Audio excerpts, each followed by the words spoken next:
Karena saya di-mention oleh Pak Dubes Dino, saya mau luruskan beberapa hal. Sebelumnya, terima kasih atas masukan yang telah diberikan, sangat cermat dan terstruktur. Saya pikir beliau adalah diplomat hebat, pernah menjadi wakil Menteri Luar Negeri, walau hanya diberi kesempatan sekitar 3 bulan. Jadi yang pertama, masalah biaya bila keluar negeri. Ini sudah dijelaskan beberapa kali. Jadi segala kelebihan biaya yang telah dianggarkan oleh negara itu sepenuhnya ditanggung oleh pribadi Presiden Prabowo. Kemudian yang kedua, jumlah rombongan. Ini sangat penting. Jumlah rombongan Presiden Prabowo itu sudah berkurang besar-besaran, lebih dari separuh dari periode sebelumnya. Jadi kalau dulu itu sekali keluar negeri bisa lebih dari 120 orang. Zaman Pak Dino seperti itu. Nah, zaman Presiden Prabowo jumlahnya antara 50 sampai 60 orang maksimal.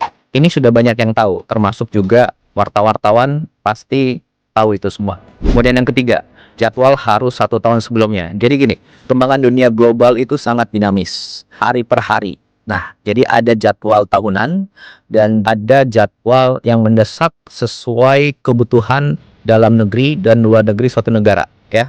Kemudian yang keempat, masalah protokoler dan frekuensi keluar negeri dalam 1,5 tahun terakhir. Jadi Presiden Prabowo itu adalah presiden baru yang mulai menjabat saat dunia sedang krisis. Sebelumnya ada konflik di Ukraina, ada di Venezuela, kemudian sekarang ada di Iran dan Timur Tengah, itu terlibat Saudi, Qatar, Bahrain, UAE, dan lain sebagainya, ya. Jadi setiap pemimpin tentunya harus bangun hubungan yang dekat antar pemimpin dunia. Dan kita tidak bisa hanya mengandalkan saat krisis baru kita minta bantuan. Tidak, kita harus panen hubungan yang baik. Lalu bila suatu saat ada kondisi mendesak, kita bisa minta bantuan. Dan begitu pula sebaliknya, oke?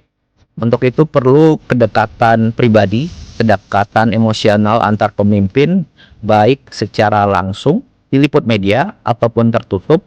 Nah, itulah diplomasi. Jadi salah besar kalau dibilang hanya gagah-gagahan, seremonial.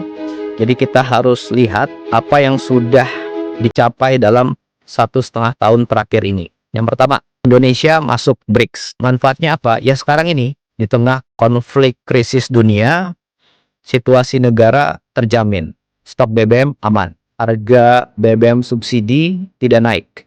Stok pangan aman. Kemudian yang kedua, tarif 0% di Uni Eropa. Ada 25 negara di situ.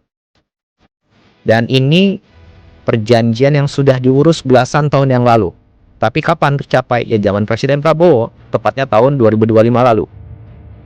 Kemudian yang ketiga, total investasi yang masuk dalam 1,5 tahun ini adalah sekitar 2.430 triliun. Itu data dari BKPM.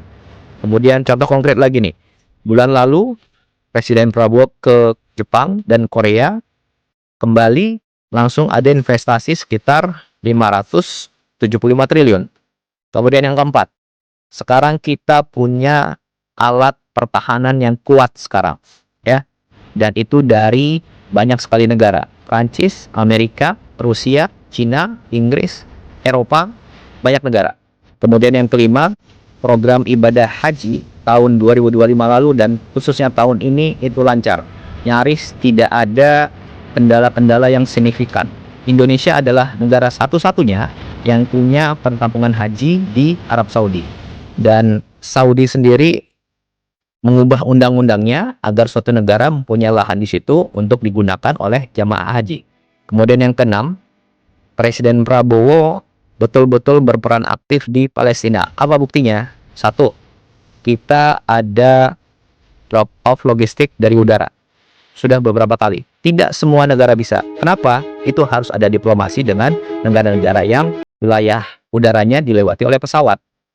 Kemudian yang kedua, kita kirim kapal rumah sakit ke Palestina.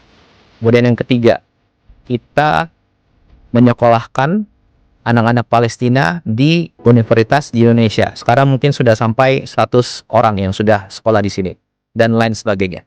Kemudian yang ketujuh, Baru minggu lalu ada WNI yang diamankan pihak Israel di Laut Bebas, dan lewat diplomasi dari Menteri Luar Negeri dan teman-teman Kemlu selang beberapa hari kembalikan ke Indonesia. Jadi ini lewat diplomasi yang baik diberitakan maupun yang tertutup, gitu ya.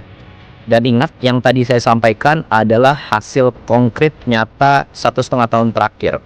Dan semua itu adalah diplomasi yang dilakukan oleh Presiden Prabowo lewat berbagai macam cara, baik yang dipublikasikan maupun tidak dipublikasikan.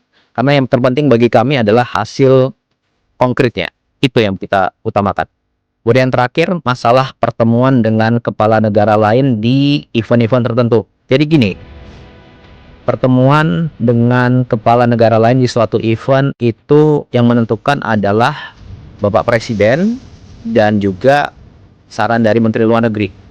Dan beliau-beliaulah yang mengetahui mana yang prioritas, mana pertemuan yang harus diutamakan, mana pertemuan yang bisa langsung ataupun cukup menggunakan telepon, mana pertemuan yang perlu diberitakan, mana yang tidak diberitakan. Dan saya rasa semua diplomat hebat tahu itu. Jadi kurang elok rasanya kalau itu masih dipermasalahkan, ya.